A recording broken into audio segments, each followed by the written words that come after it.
மதுரை மேலூரில் மாற்றுக் கட்சியினர் தாவேகாவில் இணையும் நிகழ்ச்சியில் கலந்து கொண்ட பின் செய்தியாளர்களை சந்தித்த அமைச்சர் நிர்மல்குமார், மின்வெட்டை நீக்க போர்க்கால அடிப்படை தேவை என்ற செந்தில் பாலாஜியின் கருத்திற்கு பதிலளித்தார். நீங்க ஒரு கடந்த 4 நாட்களாக ஒவ்வொரு நாளும் மின்சாரம் எங்க கட்டுப்பாடு இருக்குன்னு சொல்லி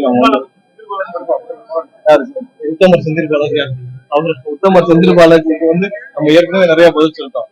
நம்ம 4 நாட்களாக நம்ம எங்கெங்கெல்லாம் மின்தடை ஏற்படுது, எதனால் ஏற்படுது, எவ்வளவு நேரத்துல நம்ம சரி தெரிஞ்சிருக்கோம். எல்லா இடத்துலயும் ரேபிட் ரெஸ்பான்ஸ் டீம் எல்லா இடத்துக்கும் சென்னையில மட்டும் 125 குழுக்கள் அமைக்கப்படும். ஸோ நீங்க இன்னைக்கு 3.5 கோடி பேர் கஸ்டமர்ஸ் இருந்த இடத்துல எவ்வளவு சீக்கிரம் எங்க என்ன பிரச்சனை வருது அதை உடனே சால்வ் பண்றதுக்கான வேலைகளை கண்டிப்பா மின்சாரம் செஞ்சுட்டு இருக்கோம்.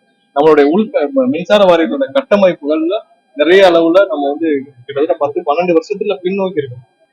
மின்சார வாரியத்தோட கட்டமைப்புகள் அனைத்தையும் சீரமைக்கும் வேலைகளை செஞ்சு தரோம். எங்கெங்கெல்லாம் ஊழல் இருந்தோ, உத்தமர் செந்தில் பாலாஜி என்னென்ன செய்தார், அவர் பீரியட்ல என்னென்ன ஊழல் நடந்துச்சு எல்லாமே சிபிஐ விசாரணையில் இருக்கு. அவரெல்லாம் பேசுவதற்கு, இந்த துறையை பற்றி பேசுவதற்கு எந்த தகுதியும் இல்லாதவங்க நம்மளுடைய உத்தமர் செந்தில் பாலாஜி.